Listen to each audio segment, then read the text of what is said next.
guys, welcome back to our channel. இந்த வீடியோல டிராமாவோட third part பார்க்க போறோம். டிராமா உங்களுக்கு பிடிச்சிருந்தா வீடியோக்கு ஒரு லைக் பண்ணிருங்க. இப்போ வாங்க ஸ்டோரிக்குள்ள போலாம். ஹீரோட அந்த கண்டிஷனை பார்த்து ஹீரோயினோட பேரண்ட்ஸ் தான் ரொம்ப கவலையா இருக்கு. அவனை வீட்டுக்குள்ள கூப்பிட்டு வச்சு பேசலாம் அப்படின்னு கேட்டுட்டு இருக்காங்க. ஹீரோயின் முடியாது, அவன் என்கிட்ட போய் சொல்லிட்டான்னு கோவமா இருக்கா. இவனும் ரொம்ப நேரமா ஸ்னோல நீல் டவுன் போட்டுட்டு இருந்ததுனால மயங்கி விழுறான். அதனால அவனை வீட்டுக்குள்ள கூப்பிட்டு வந்து அவனை பார்த்துட்டு இருக்காங்க. இங்க ஹீரோட அப்பா கிட்ட பாடி கார்ட்ஸ் கையை வீசிட்டு வந்து நிக்க, என்னமோ உங்களுக்கு என் பையனை பிடிச்சிட்டு வர முடியல, உங்களுக்கு செலவு பண்றதுக்கு பதிலா 4-5 நாயை வளர்த்துடலாம் அப்படின்னு வர கோவமா திட்டுறாங்க. அவங்களும் சாரி சேர்மன், எங்களால் உங்கள் பையனை கண்டுபிடிக்க முடியல, பட் உங்களுக்கு ஹெல்ப் பண்ண சூ ஃபேமிலியை நாங்கள் கண்டுபிடிச்சிட்டோம் அப்படிங்கிற மாதிரி சொல்கிறாங்க. சரி, ஒரு வேலையாவது உருப்படியாக பார்த்தீங்களே, அந்த மேனுக்கு நான் ப்ராமிஸ் பண்ணி கொடுத்துருக்கேன், அவங்களோட பொண்ணை தான் என் பையனுக்கு கல்யாணம் பண்ணி வைப்பேன்னு. ஸோ அந்த மேனை சீக்கிரம் கண்டுபிடிச்சி என்கிட்ட கூப்பிட்டுவாங்க, அப்புறம் இந்த கல்யாணத்தை நான் கண்டிப்பாக நடத்துவேன் அப்படிங்கிற மாதிரி சொல்லிட்டு அவங்க கிளம்புறாங்க. இந்த பக்கம் ஹீரோ கண்ணு முடிச்சது ஹீரோயின்ட்ட சாரி கேட்குறான். அவளும் நமக்குள்ள ரொம்ப டிஃப்ரென்ஸ் அதிகம், நீ இங்கே இருக்கிறத வேஸ்ட்டு, உன்னோட பேஸ்க்கு நீ போ அப்படிங்கிற மாதிரி சொல்லிக்கிட்டு இருக்கா.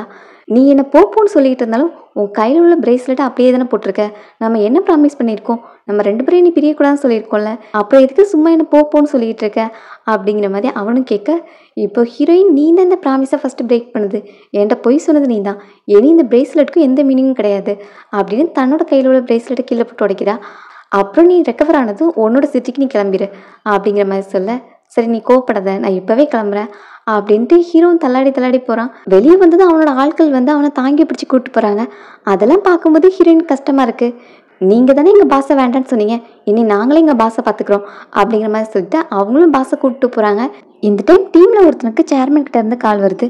நீங்கள் சூ ஃபேமிலிக்கு போனதும் அங்கே என்னை காப்பாற்றின மேனை பார்த்த பிறகு அவங்க பொண்ணை நான் மீட் பண்ணணும்னு சொல்லுங்கள், நெக்ஸ்ட் வீக் வில்லாக்க அவளை கூப்பிட்டு வர சொல்லுங்கள் அப்படிங்கிற மாதிரி சொல்கிறாங்க.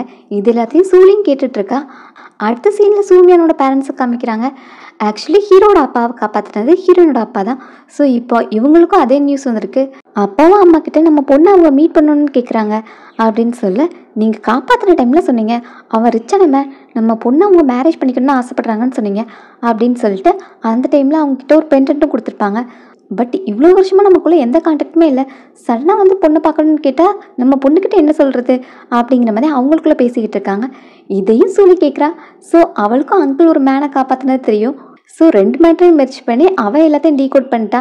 அப்பா பையன் 2 பேருமே தேடுறது ஹீரோயினை தான் அப்படின்னு தெரிஞ்சுக்கிட்டு இப்போ ஹீரோயின்கிட்ட போயிட்டு நான் உனக்காக சூப் கொண்டு வந்தேன் அப்படின்னு டேபிளில் வைக்கிறா. அப்படியே அவகிட்ட உனக்கும் டியானுக்கும் சண்டை தானே, நீங்கள் 2 பேரும் டிவோர்ஸ் பண்ண போகிறீங்களா அப்படின்னு கேட்க, நாங்கள் இன்னும் டிவோர்ஸ் பண்ணுறதை பற்றி யோசிக்க கூட செய்யலை, அதுக்குள்ளே நீ என் மேனை திருட வந்துட்டியா அப்படின்ட்டு ஹீரோயின் கேட்க, கசினுக்கும் கோவம் வருது.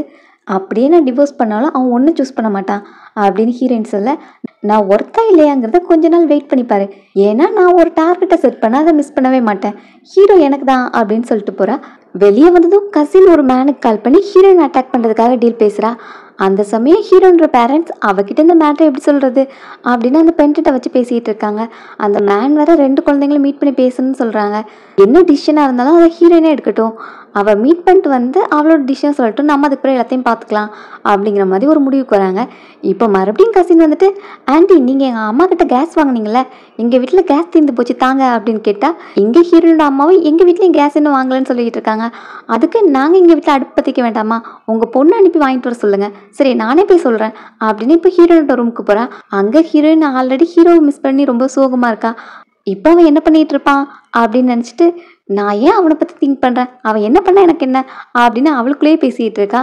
இப்போ கசினும் வந்துட்டு, என்ன நீயும் டியானும் பிரிஞ்சதில் ரொம்ப சோகத்தில் இருக்கியா, வீட்டை விட்டு வெளியே வர்றதே இல்லை அப்படின்னு அவட்ட கேட்க, அவளும் நீ வந்த மேட்ரை மட்டும் சொல்லு அப்படின்னு கேட்க, உங்கள் அம்மா எங்கள் அம்மா கிட்டேருந்து கேஸ் கடனாக வாங்கினாங்க, இப்போ எங்கள் வீட்லேயும் கேஸ் தீர்ந்து போச்சு, அதனால் புது கேஸ் வாங்கிட்டு வா அப்படின்னு ஹீரோ நினைப்பா. அவளும் நடந்து போயிட்டு இருக்கா. அப்போ ஹீரோ பற்றி தான் திங்க் பண்ணிகிட்டு இருக்கா. அவன் என்ன பண்ணிகிட்டு இருப்பான், அவன் எப்படியும் அவனோட லைஃப் ஸ்டைலில் ஹாப்பியாக தான் இருப்பான் அப்படின்ட்டு திட்டிக்கிட்டே நடந்து போயிட்டு இருக்க. ஹீரோ அவளை பார்த்துட்டு அவளை மீட் பண்ணுறதுக்காக வெயிட் பண்ணிகிட்டு இருப்பான். சடனாக பார்த்தா அவளை யாரோ கிட்னாப் பண்ணிட்டு போகிறாங்க. ஸோ பின்னாடியே ஃபாலோ பண்ணி ஓடிக்கிட்டு இருக்கான். இந்த பக்கம் அவளை கிட்னாப் பண்ணிட்டு வந்தவங்க, டேய் கொஞ்ச நேரம் வெயிட் பண்ணு, ஃபஸ்ட்டு ஃபோட்டோஸ் நிறைய எடுத்துக்கலாம், அப்புறம் இவளை என்ன வேணா பண்ணிக்கலாம் அப்படிங்கிற மாதிரி சொல்லிட்டு இருக்க. அதில் ஒருத்தனுக்கு கொஞ்சம் பயமாக இருக்குது. நான் கேள்விப்பட்டேன் இவளோட ஹஸ்பண்ட் ஒரு கம்பெனியோட பிரசிடென்ட்டா, இவளை டச் பண்ண போய் நமக்கு எதுவும் பிரச்சனை வந்துடக்கூடாது அப்படின்னு அவன் பயப்பட, டேய் நீ என்ன நினச்சிட்டு இருக்க, இவளோட நேமை டேமேஜ் பண்ண பிறகு இவளுக்காக எவன் வந்து பேச போகிறான், அதுவும் ரிச்சான பசங்களை பற்றி நமக்கு தெரியாதா, அவங்களாம் ஒன்றும் இல்லைன்னா என்னொன்னு போயிட்டே இருப்பாங்க, ஸோ இவளுக்காகலாம் அவன் வந்து சண்டை போட மாட்டான் அப்படின்னு சொல்லிட்டு இருக்கு. இப்போ ஹீரோ அந்த பிளேஸ்க்கு வரான். எவன்டா என் ஒய்ஃப் மேலே கையை வச்சது அப்படின்னு அங்கே வந்து சண்டை போட்டு ஹீரோயினை ரெஸ்கியூ பண்ணுறான். பட் லாஸ்ட்டில் ஒரு மேன் வந்து அவனை பேக் ஸ்டெப் பண்ணதுனால அவனுக்கு பெரிய காயம்படுது. ஸோ ஹாஸ்பிட்டலில் போய் அட்மிட் பண்ணுறாங்க. அதில் ஹீரோயினுக்கும் கொஞ்சம் கில்ட்டியாக இருக்குது, அவனுக்கு என்னால் தான் காயம்பட்டுச்சுன்னு. இப்போ அசிஸ்டன்ட் தன்னை ஃபார்முலா இன்ட்ரடியூஸ் பண்ணிக்கிறான். அப்போ இவ்வளோ நாள் நீ கஷ்டப்பட்டு என் முன்னாடி ஆக்ட் பண்ணிட்டு இருந்திருக்கல அப்படின்னு அவன்கிட்ட கேட்க, இதெல்லாம் பாஸ்க்காக தான், பாஸ் எப்பவுமே மூடியாக தான் இருப்பாங்க, பட் உங்களை மீட் பண்ண பிறகு தான் அவங்க இவ்வளோ ஹாப்பியாக இருந்தாங்க அப்படின்லாம் சொல்ல, இருந்தாலும் எங்களோட வேலை ரொம்பவே டிஃப்ரெண்ட்ல அப்படின்னு அவன் சொல்லும்போது, உங்கள் 2 பேருக்குள்ளேயும் ஃபீலிங்ஸ் இருந்தால் நீங்கள் ஏன் அதை ஸ்டாப் பண்ணுறீங்க அப்படின்ட்டு அவனு சொல்கிறான். இப்போ ஹீரோக்கு மறுபடியும் பிரேஸ்லெட்டை போட்டு விட்டு, நீ கண்ணு முழிச்சதும் நீ என்கிட்ட என்ன கிக்கியோ நான் அதை உனக்காக பண்ணுறேன் அப்படின்னு சொல்லிட்டு இருக்கா. அவனையும் இப்போ கண்ணு முழிச்சு நீ சொன்னதை மாற்றிக்க கூடாது அப்படின்னு சொல்ல, ஹீரோயின் இருந்த சந்தோஷத்தில் அவனை போய் டைட்டாக ஹக் பண்ணிக்கிறா. ஏய் என்னக்குள்ளே ட்ரை பண்ணுறியா அப்படின்ட்டு கேட்க, என்னோட டைம் சாவை பற்றி நீ பேசவே கூடாது அப்படின்னு 2 பேரும் பேச்சப் ஆயாச்சு. அடுத்து இப்போ வீட்டுக்கு டின்னருக்காக கூப்பிட்டு போகிறான். அங்கே இப்போ அம்மாவும் அவனுக்காக சூப்லாம் ரெடி பண்ணி கொடுத்து, சீக்கிரமே உடம்ப தேத்தணும், அப்புறம் உங்கள் 2 பேர்கிட்ட இருந்தும் நான் குழந்தைய எதிர்பார்த்துட்டு இருக்கேன் அப்படின்லாம் சொல்ல, ஹீரோயினுக்கு வெக்கமாக இருக்குது. ஹீரோ, நான் அதுக்கு ஹார்ட் ஒர்க் பண்ணுவேன் ஆண்டி அப்படின்னு சொல்லிக்கிட்டு இருக்கான். அடுப்பில் ஒன்று வச்சுருக்கேன் போய் பார்த்துட்டு வரியா அப்படின்னு ஹீரோ அனுப்பிட்டு, இப்போ ஹீரோயின்கிட்ட, நான் அவனை அனுப்புறதுக்கு ஒரு காரணம் இருக்குது, நான் உங்ககிட்ட ஒரு முக்கியமான விஷயம் பேசணும் அப்படின்னு அந்த பென்கிட்ட எடுத்து காமிச்சு, உனக்கு ஒரு பிளைண்ட் டேட் இருக்குது, ப்ளீஸ் அதை போய் அட்டன் பண்ணிட்டு வா அப்படின்னு சொல்கிறாங்க. அவன், நான் இதுக்கு பிளைண்ட் டேட் போக முடியாது அப்படின்னு சொல்ல, அம்மா ப்ளீஸ் ப்ளீஸ்னு கெஞ்சிக்கிட்டு இருக்காங்க. இப்படி 2 பேரும் மாற்றி மாற்றி ஆர்கியூ பண்ணிகிட்டு இருக்கும்போது ஹீரோ வந்துட்டான். ஏதோ கீழே விழுந்த மாதிரி இருந்துச்சு அப்படின்னு கேட்க, அதெல்லாம் ஒன்றும் இல்லை அப்படின்னு ஒரு வழியாக மேனேஜ் பண்ணிட்டு, அப்புறம் ஹீரோயின்கிட்டையும், இது ரொம்ப வருஷத்துக்கு முன்னாடி நடந்த பேச்சுவார்த்தை, ஸோ நீயே இந்த பென்டென்ட்டை அவங்ககிட்ட கொண்டு போய் கொடுத்துட்டு மேரேஜ் அக்ரிமெண்ட்டே என் பண்ணிடு, அதான் கரெக்டாக இருக்கும் அப்படிங்கிற மாதிரி அம்மா சொல்கிறாங்க. ஹீரோயினும் அம்மாக்காக சரின்னு சொல்கிறா. அப்போவும் ஹீரோ வந்துட்டு, என்ன பேசிகிட்டு இருக்கீங்க அப்படின்னு கேட்க, இங்கே மாட்டு தொழுத்தை கொஞ்சம் க்ளீன் பண்ண வேண்டியது இருக்குது, அதில் மாட்டு சாணம்லாம் பிடிச்சி வரட்டி தட்ட வேண்டியது இருக்குது, நீயும் வந்து ஹெல்ப் பண்ண வரியா அப்படின்னு கேட்க, சாரி ஆண்டி எனக்கு கம்பெனியில் கொஞ்சம் ஒர்க் இருக்குது அப்படின்னு அவன் எஸ்கேப்பு. அதனால அம்மாவும், இவையும் அடிக்கடி பிஸின்னு ஓடிக்கிட்டே இருக்கான், அப்போ நான் என்னைக்கு தான் பேர குழந்தைய பார்க்குறது அப்படின்னு ஹீரோயின்கிட்ட கேட்க, ஆமாம் ஏமா அதையே பற்றி பேசுகிறீங்க அப்படின்னு ஹீரோயினும் வைக்கப்பட்டு போகிறா. இந்த டைம் அப்பா ஹீரோக்கு கால் பண்ணி, இந்த வீக்கெண்டில் நீ உன்னோட மேரேஜ் பார்ட்னரை மீட் பண்ண போகணும் அப்படிங்கிற மாதிரி சொல்கிறாங்க. நான் ஏன் அவளை மீட் பண்ணணும், எனக்கு தான் ஆல்ரெடி ஒய்ஃப் இருக்காளே அப்படின்னு சொல்ல, அந்த பொண்ணை பற்றி என்கிட்ட பேசாத, அவளை சீக்கிரமே டிவோர்ஸ் பண்ணு, மோஸ்ட்டாக வில்லேஜ் பொண்ணுங்களாலே வல்கராக தான் இருப்பாங்க, என்னோட உயிரை காப்பாற்றனோட பொண்ணு தான் சாஃப்டான பொண்ணாக இருக்கும், நீ அவளை ஒரு டைம் பாரு, பார்த்த உடனே லவ் பண்ணிடுவேன் அப்படின்லாம் சொல்ல, அந்த பொண்ணு இந்த பொண்ணுலாம் பேசாதீங்க, என் ஒய்ஃப்க்கு நேம் இருக்குது, அவளோட நேம் சூமியா, அப்புறம் நீங்கள் சொன்ன பொண்ணை வேணால் நான் மீட் பண்ணுறேன், பட் நான் அவளை மேரேஜ் பண்ணிக்க மாட்டேன் அப்படிங்கிற மாதிரி சொல்லிட்டு வைக்க, இப்போ ஹீரோயினும் வந்து நிற்கிறா. என்ன மேரேஜ், எனக்கு தெரியாமல் நீ யாரை மேரேஜ் பண்ணிக்க போகிற அப்படின்னு அவன்கிட்ட கேட்க, அவனும் சாரி எனக்கு மேரேஜ் பார்ட்னர்னு வீட்டில் ஒரு பொண்ணை பார்த்துருந்தாங்க, பட் நான் அவளை இதுக்கு முன்னாடி மீட் பண்ணதே கிடையாது, அதை பற்றி தான் பேசிகிட்டு இருந்தோம் அப்படிங்கிற மாதிரி சொல்ல, ஏதாவது என்கிட்ட மறைச்சன்னு தெரிஞ்சிச்சு அப்புறம் நீ அவ்வளோதான் பார்த்துக்கோ அப்படிங்கிற மாதிரி சொல்லிட்டு அப்படியே ரொமான்ஸ் பண்ணலான்னு போனால் அதுக்குள்ளே அம்மா கதவை திறந்துடுறாங்க. 2 பேருக்குமே ஒருத்தருக்கு ஒருத்தர் போய் சொல்லிக்கிறது கஷ்டமாக தான் இருக்குது. அப்புறம் ஒரு டிவி சீரீஸ் பார்த்துட்ருக்காங்க. அதுலேயும் ஃபீமேல் லீடும் மேல் லீடும், எனக்கு ஒரு மேரேஜ் பார்ட்னர் இருக்கான், நான் இவ்வளோ நாள் உங்கள்கிட்ட சொல்ல ஐம் சாரி அப்படின்னு சொல்லிக்கிட்டு இருக்கு. இங்கே 2 பேரோட ஹார்ட் பீட்டும் அதிகமாகுது. ஐயோ நானும் இதே தானே பண்ணிகிட்டு இருக்கேன் அப்படின்ட்டு. ஸோ சீரீஸ் பார்க்குற மூடும் போயிடுச்சு. அப்புறம் நைட் டைம் ஆனது ஹீரோ ஹீரோயின் யார்ட்டையுமே சொல்லிக்காமல் வீட்டை விட்டு எஸ்கேப் ஆகுறாங்க. ஹீரோயினை அசிஸ்டன்ட் வந்து பிக்கப் பண்ண வந்திருக்கான். அதே மாதிரி ஹீரோயினும் ஹீரோ தூங்கிட்டு இருக்கான் அப்படின்னு நினச்சிட்டு அவளும் வீட்டை விட்டு போகிறான். ஏன்னா வில்லாவில் வந்து மீட்டிங் செட் பண்ணியிருப்பாங்கல்ல, ஸோ அந்த பிளேஸ் தான் 2 பேருமே போகிறாங்க. ஃபஸ்ட்டு ஹீரோயின் வந்து பென்டென்ட் எடுத்துகிட்டு போகிறா. அவளுக்கு பின்னாடியே தான் சூலியும் ஃபாலோ பண்ணிகிட்டு இருக்கா. ஸோ அங்கே போய் பார்த்தா அங்கே யாருமே இல்லை. சரி அப்பாக்காக நான் வந்து பார்த்துட்டேன், இங்கே யாருமே இல்லை, அப்போ நம்ம கிளம்ப வேண்டியதுதான் அப்படின்னு ஹீரோயினும் ஹாப்பியாக ரிட்டர்ன் போயிட்டுருப்பா. அப்போது சூலி வந்து அவளை இடிக்க, அவளும் நீ இங்கே என்ன பண்ணுற அப்படின்னு சூலிக்கிட்ட கேட்டால், உங்கள் அம்மாவுக்கு உடம்பு சரியில்லை, அதான் உங்ககிட்ட ஃபாஸ்ட்டாக வந்து சொல்கிறதுக்காக வந்தேன் அப்படின்னு சொல்ல, அம்மாவுக்கு உடம்பு சரியில்லையா அப்படின்னு ஹீரோயின் அவசரமாக ஓடிக்கிட்டு இருக்கா. இங்கே பார்த்தா பென்டென்ட்டே இவ ஆட்டையை போட்டுருவா. இந்த டைம் ஹீரோ அந்த பிளேஸ்க்கு வந்திருப்பான். அங்கே பார்க்கும்போது அங்கே யாருமே இல்லை. நீங்கள் சொன்ன பொண்ணு அங்கே வரவே இல்லை, ஸோ என்னை நீ டிஸ்டர்ப் பண்ணாதீங்க அப்படின்னு அப்பா கிட்ட சொல்ல, நீ என்னை மறுபடியும் அந்த சூமியானிட்டே போக போகிற, நான் சொல்லிட்டேன் உன்னோட மேரேஜ் பார்ட்னர் அந்த பொண்ணு தான், நீ அவ்வளோதான் மேரேஜ் பண்ணிக்கணும் அப்படின்னு ரிப்பீட்டடாக சொல்லிக்கிட்டே இருக்காங்க. ஹீரோ நீங்கள் சொன்ன பொண்ணு வரவே இல்லை, நீங்கள் ஏன் ஃபோர்ஸ் பண்ணிகிட்டு இருக்கீங்க, என்னெல்லாம் என்னை டிஸ்டர்ப் பண்ணாதீங்க, என்னோட ஒரே ஒய்ஃப் சூமியன் தான் அப்படின்னு சொல்லிட்டு ஹீரோ போகிறான். அந்த டைம் பார்த்து சூலியும் மிஸ்டர் டியானோட வீட்டு தான் அப்படின்னு வந்து நிற்கிறா. அப்புறம் ஹீரோவை பார்த்ததும் நீங்களும் இங்கே தான் இருக்கீங்களா, இதான் டெஸ்டினிங்கிறது அப்படின்னு அவன் பக்கத்தில் போக அவனும் தள்ளி போகிறான். என்ன இங்கே வந்து ஆக்ட் பண்ணிகிட்டு இருக்க, நீயே அந்த பொண்ணு, இந்த பொய்யெல்லாம் சொன்னால் நாங்கள் நம்பிடுவோம்னு நினைக்கியா அப்படின்னு ஹீரோ அவளை சந்தேகப்பட்டு நம்பவே மாட்டேங்கிறான். அப்போ அவளும் அந்த பெண்டன்ட் எடுத்து காமிக்கிறா. அதை பார்த்ததும் அங்கிளுக்கு ஒரே ஹாப்பி. நீ தான் என்னை காப்பாற்றனோட பொண்ணா, உனக்கும் என் பையனுக்கு தான் மேரேஜ், நீ இவ்வளோ தான் மேரேஜ் பண்ணிக்கணும் அப்படிங்கிற மாதிரி சொல்லிட்டு இருக்காங்க. அப்போ ஹீரோ வர முடியாதுன்னு சொல்லிட்டு இருப்பானா. சரி அங்கிள், நீங்கள் அவனை ஃபோர்ஸ் பண்ண வேண்டாம் அப்படின்னு இவளும் நல்ல பொண்ணு மாதிரி பேசுவா. சரி இந்த மேரேஜ் வேண்டான்னா உனக்கு வேற எந்த காம்பன்சேஷனாவது வேணும்னா என்கிட்ட கேளு அப்படின்னு அங்கிள் சொல்கிறாங்க.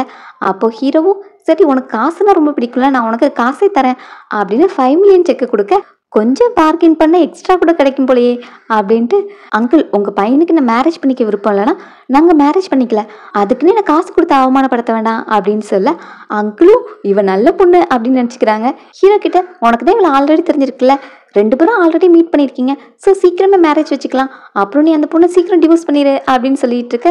அவனும் சிம்பிளாக முடியாதுன்னு சொல்லிட்டு போகிறான். இப்போ சூலி அங்கிள் கிட்ட, அங்கிள் அவன் யாருக்காக என்ன வேண்டான்னு சொல்கிறாங்கிறது எனக்கு தெரியும், அவன் சூமியனுக்காக தானே இதெல்லாம் சொல்லிட்டு இருக்கான். ஆக்சுவலி சூமியனோட கசின் தான், அவள் ரொம்பவே பணத்தாசை பிடிச்சவ, இதை மாதிரி ரிச்சான பசங்களை மேரேஜ் பண்ணிக்கிறது தான் அவளோட கோலு, அதே மாதிரி உங்கள் பையனை வளைச்சி போட்டா அப்படின்லாம் சொல்ல, என்ன நீ சொல்கிற மாதிரி அந்த பொண்ணு அவ்வளோ மோசமான பொண்ணா அப்படின்னு அங்கிளும் கோவப்படுறாங்க. அங்கிள் அதை விட அவள் மோசமான பொண்ணு, சின்ன வயசுலேருந்தே என்ன புலி பண்ணிக்கிட்டே இருப்பா, நான் எந்த பொருளுக்கு ஆசைப்பட்டாலும் அதான் வேணும் அடம்பிடிச்சு என்கிட்ட வந்து திருடுறது தான் அவளோட வேலையே அப்படின்லாம் சொல்ல, அதனால அங்கிளுக்கும் ஹீரோயின் மேலே ஒரு பேட் இம்ப்ரெஷன் க்ரியேட் ஆகுது. இங்கே ஹீரோயின் அம்மா வந்து செக் அவுட் பண்ணால் அம்மா நல்லா ஹெல்த்தியாகவே இருக்காங்க. அம்மா உங்களுக்கு உடம்பு சரியில்லைன்னா சூலி என்கிட்ட வந்து சொன்னா அப்படின்னு சொல்ல, அதெல்லாம் ஒன்றும் இல்லையே நான் நல்லா தானே இருக்கேன், அப்புறம் நீ போன மேட்ரு என்னாச்சு, அவங்களோட பையனை மீட் பண்ணியா அப்படின்னு கேட்டால் அங்கே யாருமே இல்லை, அதான் நான் ரிட்டர்ன் வந்துட்டேன் அப்படின்ட்டு பெண்டன்ட்டை கொடுக்க போனால் பாக்கெட்டில் தேடி பார்த்த பிறகு தான் தெரியுது பெண்டன்ட் மிஸ் ஆயிடுச்சுன்னு. ஐயோ ஆமாம் பெண்டன்ட்டை காணுமே அப்படின்னு சொன்னால், சரி அது எங்கேயாவது தெரியாமல் விழுந்திருக்கும், அதை வச்சு இப்போ என்ன யூஸ் இருக்குது, உனக்கும் டியானுக்கும் நல்ல ரிலேஷன்ஷிப் இருக்குல்ல, அதை மெயின்டைன் பண்ணுங்க, அதுவே போதும், இனி இந்த ஓல்டு மேனோட டாபிக் நமக்கு தேவையில்லை அப்படிங்கிற மாதிரி சொல்லிட்டு பொண்ணு வீட்டுக்குள்ளே கூப்பிட்டு போகிறாங்க. நைட் டைம் ஆனது ஹீரோட அப்பா தான் சூலியை ட்ராப் பண்ண வந்திருக்காங்க. வில்லேஜில் வந்து ட்ராப் பண்ணிவிட்டு, நீ என் பையன் சொன்னதை நினச்சலாம் ஒரே பண்ணாத, அவன் என்னோட பையன் தான், நான் சொல்கிறது தான் ஃபைனல் டிசிஷன், ஸோ உங்கள் 2 பேருக்கும் கல்யாணம் கண்டிப்பாக நடக்கும், 3 நாளில் நான் உன்னை வந்து பிக்கப் பண்ண வரேன் அப்படிங்கிற மாதிரி சொல்லிட்டு போகிறாங்க. அவளுக்கும் செம ஜாலி. இப்போ அம்மாக்கிட்டே வந்து சொல்ல அம்மாவுக்கும் செம சந்தோஷம். ஃபைனலி அந்த ஓல்டு மேனே ஃபுல் பண்ணியாச்சு. இனி அப்போ உனக்கும் மிஸ்டர் டியானுக்கும் கல்யாணம் ஆயிரும், அப்புறம் நீ சிட்டிலேயே செட்டில் ஆயிடுவேன், நம்ம தான் இந்த வில்லேஜ்லேயே ரிச்சஸ்டான பீப்புளாக இருப்போம் அப்படின்லாம் சொல்லி அம்மாவும் சந்தோஷப்படுறாங்க. ஹீரோயினோட வீட்டில் ஹீரோயின் பறக்கும் போதே ஒரு ஒயினை அவங்க அப்பா புதைச்சி வச்சுருப்பாங்களாம். ஸோ இப்போ அதுக்கு வயசாயிடுச்சு ஹீரோயின் மாதிரி, அதனால அதை ஓப்பன் பண்ணி குடிக்கணும்னு ஃபேமிலியாக உட்காந்து ட்ரிங்க் பண்ணிகிட்டு இருக்காங்க. அப்போ ஹீரோ கிட்ட நீ எனக்காக ஒரே ஒரு ப்ராமிஸ் பண்ணணும் அப்படின்னு ப்ராமிஸ் கேட்குறாங்க. அது என்னன்னா, ஃப்யூச்சரில் ஒருவேளை ஹீரோயின் உனக்கு பிடிக்காம போயிட்டா அவளை முழுசாக பத்திரமா என்கிட்ட வந்து சேர்த்துக்கணும், ஏன்னா சின்ன வயசுலேருந்து நான் அவளை எந்த கஷ்டத்தையும் பார்க்க விட்டதில்ல, ஸோ ஃப்யூச்சரே அவள் கஷ்டப்படக்கூடாதுன்னு நினைக்கிறேன் அப்படின்னு சொல்ல, ஹீரோ வந்து ப்ராமிஸை பண்ணி கொடுக்குறான். ஆனால் அவனுக்கு கஷ்டமாக இருக்குது, அப்பாவால் இவளுக்கு என்னெல்லாம் பிரச்சனை வரப்போதோ அப்படின்னு பயத்தில் இருக்கான். ஸோ ஃபேமிலியாக ட்ரிங்க் பண்ண பிறகும் தனியாக உட்காந்து ட்ரிங்க் பண்ணிகிட்டு இருக்கான். ஹீரோயினும் அவன் பக்கத்தில் போயிட்டு, ஏன் என்னாச்சு, என் ஹஸ்பண்ட் எனக்கு ரொம்ப கவலையாக இருக்கானே அப்படின்ட்டு பக்கத்தில் வந்து உட்கார. அப்போ ஹீரோயினுக்கு கவலையாக இருக்குது, நமக்குள்ளே இனி நிறைய பிரச்சனை வரலாம், எங்கள் அப்பா ஒன்று என்ன அக்செப்ட் பண்ணிக்கல, ஸோ இதனால நீ என்னை விட்டு போயிட மாட்டியே அப்படின்னு கேட்க, ஹீரோயினும் நான் உன்னை விட்டு எப்பவும் பிரிய மாட்டேன் அப்படின்னு ப்ராமிஸ் பண்ணுறா. அப்போ மேரேஜ் பண்ணும்போது ஒரு டீல் பேசியிருப்பாங்களே, இந்த நியூ இயர் எண்ட் ஆகும்போது நம்ம டிவோர்ஸ் பண்ணிக்கலாம் அப்படின்ட்டு. ஸோ இப்போ அதை ஹீரோ சொல்லி கேட்கும்போது, அதுக்கு ஹீரோயினும் இந்த நியூ இயர் முடிஞ்சாலும் நம்ம பிரிய போகிறதில்ல, இந்த வருஷத்தோட பெஸ்ட் கிஃப்டே எனக்கு நீ தான் அப்படின்னு ஹீரோ கிட்ட சொல்கிறா. இதோட 3rd பார்ட் எண்ட் ஆகுது. வீடியோ உங்களுக்கு பிடிச்சிருந்தா லைக் பண்ணிட்டு உங்கள் ஃப்ரெண்ட்ஸ்க்கு ஷேர் பண்ணுங்கள். See you all in next video. Thanks for watching.